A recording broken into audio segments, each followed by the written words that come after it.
Akọni mi o, Ọpẹ́yẹmí mi. Akọni mi o, aṣọ ọ̀pọ̀ ọdún láyé o. Yorùbá mi kì í fẹ́ mi, ẹ bá mi kálá Akọni. Akọni mi Ọpẹ́yẹmí o, ọkọ mi aṣọ ọdún ayọ̀. Aya rẹ̀ ló ní kí ọ Táíwò Fátímọ̀ mà ní.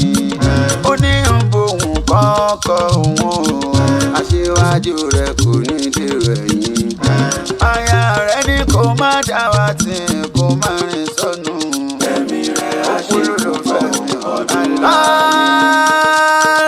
Akọni o, Ọpẹ́yẹmí o, Ọpẹ́yẹmí Akọni ní jẹ́ ogún síjì mọ́ pé ó máa gbọ́ ẹnu mi. Akọni o, Akọni o, Akọni ọ̀la ó ní ìrẹ̀lẹ̀ ó sì máa ga. Àṣẹ ìsàmọ́dún ọdún ayọ̀ ló máa ṣe. Ọ̀nì sádùn bànújẹ́ bàbá Ọlámilékan, bàbá àdúrà mi gbà, bàbá àyànfẹ́ Olúwa mọ̀ òun wò yẹn. Bàbá Ọlámídé o, bàbá Rẹ̀mídé o, mi bá àwọn ọmọ rẹ ní olóríire ọmọ ni wọ́n ṣe. Kò sọmọ yẹ̀yẹ́ láàrin wọn.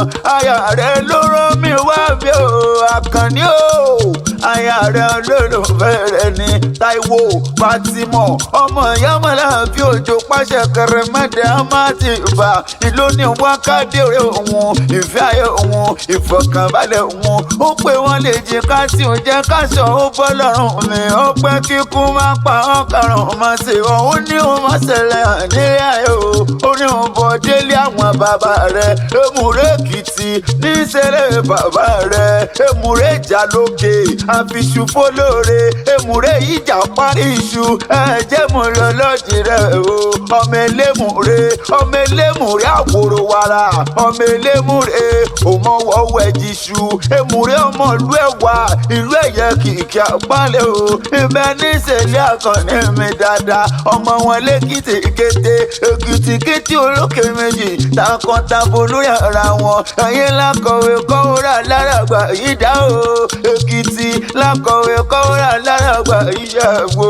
Ọ̀rí ogún síjì o, Ọpẹ́yẹmí Akọni. Ọ̀sàndún èyí náà wà á tún ṣe tẹ̀mí sí nínú wo. Nínú ara pẹ̀lú dẹ̀ra pẹ̀láyé kún tí ń ṣe balẹ̀ ọ̀rọ̀. Ìwà táyà rẹ̀ ọba ló sòyìn pọ̀ èṣù wà ní àyín títí láéláé.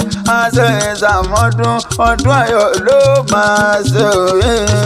Mo pé tán bá ní ta ní ọkàn rèwé látẹ̀kọ́. Mo pọ́ Ọlámilékan lèmi jẹ́. Ibrahim Idris Àtàráyé fẹ́.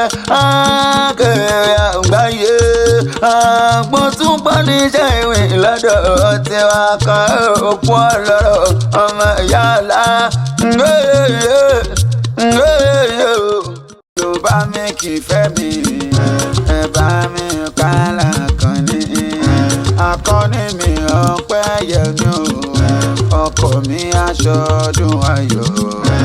Aya rẹ̀ ló ní kí ọ Táíwò Fátímọ̀ mà ní.